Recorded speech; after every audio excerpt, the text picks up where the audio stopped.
Democrats truly believe we are a racist and oppressive nation. Why aren't they warning immigrants not to come here? It's weird because a lot of countries have actually done that. Yeah. I know she's saying that... here's the thing. Democrats generally will want those people here because they are good for their voting base. That's the real reason.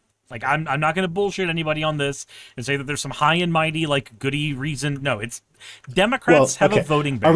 Are we talking Democrats, or are we talking what she means when she says Democrats and being, like, anybody on the left? When she says Democrats, she means anybody on the left. But, like, because you are talking about corporate Democrats right now. If I'm talking about the Democratic Party, then they don't generally warn people away because they know that having those people here gives them a better chance at having the vote.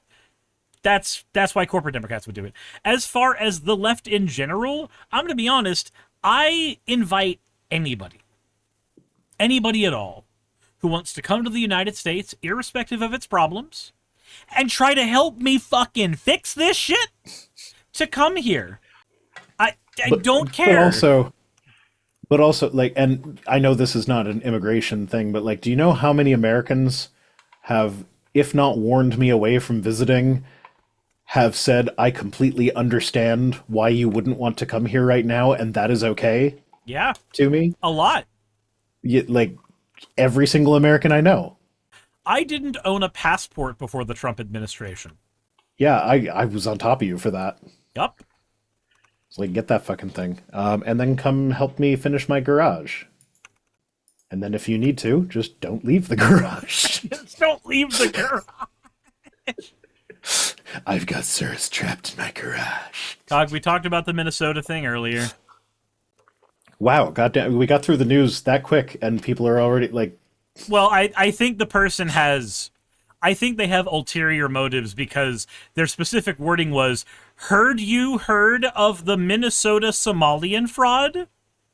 As if all of the daycares that are engaging in the fraud are Somalian... I mean, some of them are. Yeah, some of them are. Like, there's a non-zero amount of them that are. There's also a non-zero amount of them that YouTuber showing up at random daycares with a camera crew is not going to be the thing that solves that issue. There's also a non-zero amount of them that are owned by white people and black people and it's fucking anybody. Who cares? It's an issue that should be looked into, but the race of the people involved is a non-issue part of it. Cutting childcare funding to everybody because some people are committing fraud is not the way to go about doing this. And that is what Trump is doing. So fuck him. Yep. He's fixing your phone not charging by smacking it with a hammer. Remember, group punishments for individual wrongs are the things a police state does. Yeah. All right, next tweet. Ravi says, hammer time? No, we don't ban people for saying stupid shit once. We don't do that. Though. Like, how do you, just out of curiosity, how do you expect any of these people to change their minds? I mean, to be fair, I have become a lot more liberal in my comment section on my main YouTube channel with, like, when right-wingers show up. It's just like, nope, I don't need that. Bye. Yeah, I can understand that. And I'm never going to tell you to or to not police your comment section in a certain way. But also there's a big difference between a comment on a video that I've published and someone in a chat that we can actually have a sort of back and forth with. Robbie says, obviously we're not on equal footing, but... Robbie says, trolls annoy me. That's entirely valid. Trolls are annoying. But you know what? I find them fun. I like when they come in. From a utilitarian perspective... It's cool when they come in because it gives them a chance to see a different perspective, and maybe they'll change their mind. Hell, maybe they'll change my mind on something. Who knows? And worst case scenario, as a content creator, we get content out of it. Right. There's always that part that is purely beneficial to me, and that's the next part. For me, personally, yeah, they can be a little exhausting, but at the same time, they're also... They're added spice to whatever the hell I'm doing at the time. And you know what? If somebody wants to come in and try their shot of convincing me of their weird batshit strange ideology where they try to channel extraterrestrials and Yahweh and your dead grandmother in order to try to sell me on a $550,000 like thing where they teach me how to do the same thing and grift it on other people, you're more than welcome to come and try. That's a subtle hint at what the video coming out in the next couple days is, by the way. Okay. Christopher says, the prophecy foretold that when the Somalians return to the promised land of Minnesota, I, the Messiah, El Habibi, shall be born and depose fascism in the USA. Habibi. I hope Habibi, you're right, please. Habibi. No, I will get you something better. Swarma. Yeah. So that's okay. That's the thing that is bothering me the most about the Democrats right now is that, like, people like Nancy Pelosi are out there talking about how Trump is a dictator and is an existential threat to democracy, and we're basically living in authoritarianism right now. And then they can vote to confirm his judge picks and bullshit like that. It's like, okay, why are you playing the game if you're like, if you actually believe the things that you are saying about Trump being a threat? Why are you giving him anything? Yep. Why are you not filing articles of impeachment every goddamn day? Like, it's I hate to say it, but Trump's second term is actually a really big opportunity for the Democrat Party, but I feel like they are going to once again grasp defeat out of the jaws of victory. They're really good at that. Remember Chuck Schumer saying that, oh no, here's our new strategy, deciding to win. Wow. Your tongue better be placed so firmly in your cheek it gouges a hole in it, sir. What the hell is this? The on-screen celebration? Why am I getting all these new redeems that I've never seen before? Don't know. Welcome to Twitch. I don't know. I'm so confused. Like, I will Am say I this. streaming on the wrong channel or something and I have different things set up? For y'all on my stream, if y'all know any, like, weird right-winger friends that are really, like, vocally opinionated, feel free to introduce them to my stream. Feel free to have them come in. I love ideas.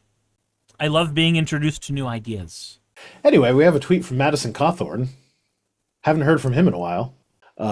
If you don't recall, thank you for redeeming your points he's a for sex pest who got in trouble for a bunch of campaign finance bullshit. Oh, that's great. I'm so happy that that's such a common thing. Yeah, I know that narrowed it down a lot. Like, I'm sorry, I had to listen to Donald Trump waxing lyrical about how happy he made E. Jean Carroll earlier today. Oh, really? Gross. He was just like, yeah, she loved it. She loved it so much. Like, it's... I didn't do it, and I sued her to get her to stop saying that I did, but she liked what I did that I say I didn't do. God damn it. Yeah, the fucking what a piece of shit. The fucking dude. And that bit that came out of the 13-year-old who accused... Did you see that part? The one where they took the baby, they wrapped the baby, and then they decided whether or not to kill the baby? Yeah, well, the uncle made the decision, and Trump was there watching, yes. Yeah, no, but the reason I say it like that is because every time he said that, I've been like, oh, no, that's not how abortion happens. That never happens. Nothing like that ever happens. No, it turns out he was just speaking from personal experience. It's not medical abortions that happen that way. It's the uncle who's taking care of my problem abortions that happen that way. Yep. I can't have my seed inheriting this. Not here, not now. Do away with it, or some similar shit. I don't know what he said. I don't want to know what he said. No, I don't want to know more about that situation, but I feel like the authorities should know more about that situation and should maybe, like, fucking arrest his ass. The president's not supposed to be above the law.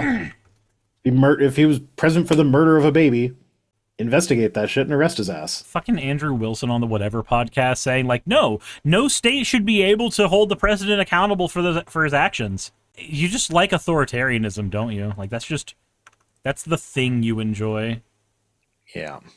So anyway, Madison Cawthorn, referring, of course, to Mamdani, says, if you are sworn into office on a Quran, your inauguration is invalid. Are we going to start narrowing it down based on which version of the Bible you're sworn in on, too? Because, like, at this point, that's all you're... Isn't there a rule against having a religious test for office? Yep, there is. Agamotto 13, thank you for the hats. Let's do flower. Yeah. Max says, what if I'm sworn into office on a Yu-Gi-Oh deck? Well, some of those have more substance than half the things in the Bible. Yeah, I mean, I feel like that's one of those things where I think... like, if an I don't think there's actually any... If an atheist gets sworn in on the Bible, what does that even mean to them? Why would they care? Ah, yes, I swear on this book I don't believe in that I will do no wrong. Well, I mean, they usually get sworn in on the Constitution or something, which is way more important than the Bible. when it comes to being a lawmaker. But yeah, no, what I find most amusing about people who insist on being sworn in on the Bible is that, like, the Bible literally says in it not to make oaths on things. Just let your yes be your yes and your no be your no. So, like, the Bible says don't swear on the Bible. So by swearing on the Bible, you're just proving that you don't know what the Bible says. Which, you know, that's just... I feel like that itself is a bit of a religious test. Like, if you're being sworn in on the Bible, then you can't be a true Christian because the Bible says not to do that. Aha! Checkmate, atheist. You've been caught and you've been hung up by your own petard, or however it is. I've only ever read it. Petard. Hoisted by your own petard. I know, I know what it was supposed to be. It was way funnier to mispronounce it and then make you pronounce it correctly. It's like I'm in control of your actions or something.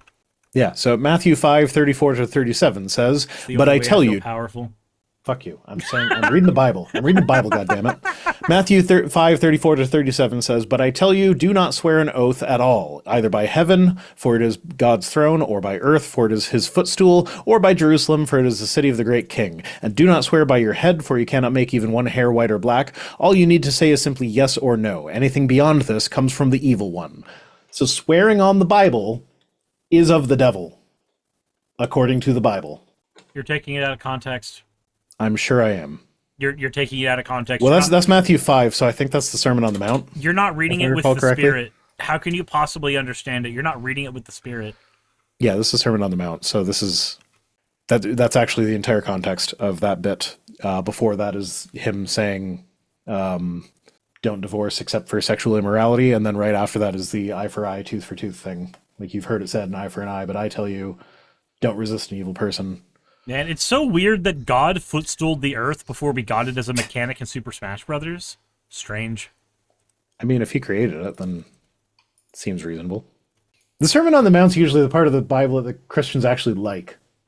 Why are they ignoring it? But yeah, so at least the Quran doesn't have anything like that, right? I don't know. I don't know, nor do I care. No, I don't care either. But, not my religion, not my fantasy. Don't give a shit. Mm-hmm. Let him swear on what he wants, as long as he does the job. Hey, you made it to the end. I want to give an extra thanks to the patrons who allow me to do this full time. I want to thank Aaron Rail, Astral, Britzkrieg, Jemshin, Poundini, Red Joker, Victoria, Jonas, Craig, Tarika, Fireshard, Smiling GM, John, Dren Hadamada, Creeper, Sagitt, you know I'm not saying that last part, Valis of Seraph, Ottoman Angel, Rooster Rachel, and Fire Panda, who are all my $20 and up patrons.